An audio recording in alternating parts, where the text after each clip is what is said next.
Good morning, students. Book snapshot, chapter number 7, Birth. The chapter is about a doctor who has just passed from a medical college. He has started his career as a practitioner under Dr. Edward Pace. He had a call from Morgans that after 20 years of their marriage, they were expecting a baby. The case, as he thought, was difficult, a critical case, and demanded all his attention. That's why he stayed at their house. Now let's continue. His thoughts were heavy, muddled. उसके विचार बहुत भारी थे और पूरी तरह से confuse था वो अपने थॉट्स को लेकर. The episode he had witnessed at Cardiff station still obsessed him morbidly. वो एक घटना जो कि कार्डिफ स्टेशन यानी कि कार्डिफ स्टेशन पर जो उसके साथ हुई थी, जो अभी वो देख कर आ रहा था विद क्रिस्टिन, जो एक शाम बिता कर आ रहा था, उस सभी से उसको अभी भी बहुत बुरी तरीके से दुख के साथ उन सभी विचारों ने उसके ऊपर कंट्रोल कर रखा था. वो अभी भी उन्हीं के बारे में सोच रहा था. He thought of Bramwell. उसने ब्रैमवेल के बारे में सोचा. Foolishly devoted to a woman who deceived him sordidly. वो बहुत बेवकूफ़ी के साथ एक औरत को उसने पसंद किया, उसके प्रति वो डिवोटेड था और उस औरत ने, उस वुमन ने उसको डिसऑनेस्टली बहुत बुरी तरीके से उसको चीट किया. Of Edward Pace. Edward Pace के बारे में सोचा. Bound to the shrewish Blodman. Shrewish means कलह प्रिय. वो एक ऐसी लेडी के साथ बंधा हुआ था जो कि बहुत ज़्यादा झगड़ालू थी. ऑफ टैनी. टैनी के बारे में सोचा. Living unhappily apart from his wife. जो कि अपनी वाइफ से अलग था लेकिन दुखी था. His reason told him that all these marriages were dismal failures. उसकी बुद्धि ने उसे समझाया कि ये सभी शादियाँ जो थी बहुत बुरी तरीके से असफल रही थी, बहुत दुखी रूप से असफल थी. It was a conclusion which in his present state made him wince. और यही केवल एक कंक्लूजन उसके विचारों से निकल कर आया था जिसने उसकी इस वर्तमान स्थिति को पूरी तरीके से अपसेट कर दिया था, पूरी तरीके से बिगाड़ दिया था. He wish to consider marriage as an idyllic state. वो चाहता था कि वो विवाह को एक बहुत ही एक अच्छी आदर्श और एक खुश स्थिति के रूप में विचारे, उसको समझे. As he could not otherwise considered it with the image of Christine before him. क्योंकि वो उसको बिल्कुल भी नहीं समझ सकता था, विवाह के बारे में नहीं सोच सकता था जब तक कि क्रिस्टिन, एक तरीके से क्रिस्टिन जो कि उस क्रिस्टिन की इमेज, जो क्रिस्टिन का ख्याल थे, उनके बिना वो विवाह के बारे में बिल्कुल भी नहीं सोच सकता था. हर आई शाइनिंग टुवर्ड्स हिम. उसकी आंखें जो कि उसकी तरफ देखती थी शाइन करती हुई. Admitted no other conclusion. उन्हें इस तरीके से किसी भी तर्क से कोई मतलब नहीं था. It was the conflict between his label doubting mind and his overflowing heart which left him resentful and confused. ये एक ऐसा संघर्ष था जो कि उसके एक से और लेकिन डाउट से भरे हुए, संदेह से भरे हुए दिमाग में, जो कि संदेह उसके ख़त्म नहीं हो रहे थे, हमेशा उसके दिमाग से स्थिर अवस्था में थे.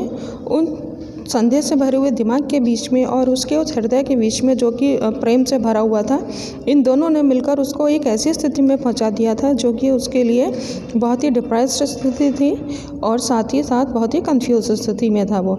ही let his chin sink upon his chest. उसने अपनी चिन को अपने चेस्ट पर टिकाया. Stretched out his legs. अपने लेग्स को स्ट्रेच किया.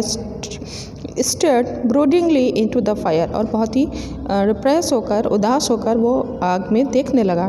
ही remained like this so long. और इस स्थिति में काफ़ी लंबे समय तक बैठा रहा. And his thoughts were so filled with Christine. और उसके दिमाग में, उसके विचारों में क्रिस्टिन इस तरीके से छाई हुई थी, भरी हुई थी. That he started when the old woman opposite suddenly addressed him. Started का मतलब यहाँ startled से भी होना चाहिए. इसका मतलब हुआ कि वो चौंक गया जबकि उस ओल्ड वुमन जो कि उसके सामने बैठी थी, अचानक से उसने उसे पुकारा. Her meditation had pursued a different course. शायद उसके विचारों में, उसके ख्यालों में कुछ अलग ही तरीके के कुछ अलग ही तरीके से चल रहा था, कुछ अलग तरीके से वो सोच रही थी. Susan said not to give her the chloroform if it would harm the baby. उस बूढ़ी औरत ने कहा कि सूजन ने कहा है कि उसे क्लोरोफॉर्म नहीं दिया जाना चाहिए जिससे कि बच्चे को नुकसान हो सकता है. She is awful set upon this child. वो इस बच्चे के प्रति उसका बहुत अधिक लगाव है और वो इसे चाहती है किसी भी कीमत पर. Doctor Beck. Her old eyes formed at a sudden thought. अचानक से उसकी जो वृद्ध आंखें थीं उनमें अचानक से एक विचार बांधा। She added in a low tone, और उसने बहुत हल्की सी आवाज़ में कहा, we all are I fancy.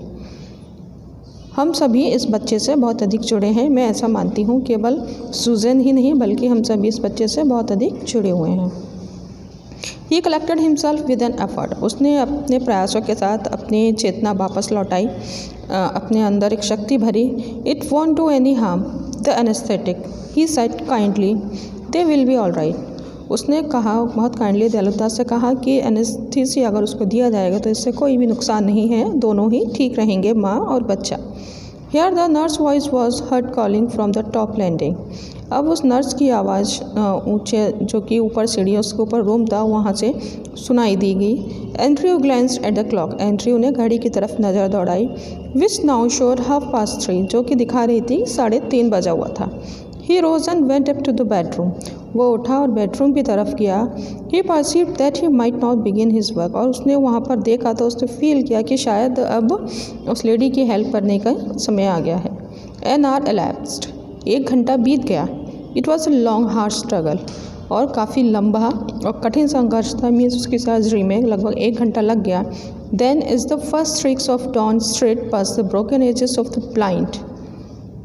जैसे ही प्रभात की एक लंबी पतली रेखा, जो कि blind means screen of window पर जो पर्दे लगाए जाते हैं वो एजेस मीन्स किनारा, ब्रोकन मीन्स टूटा हुआ।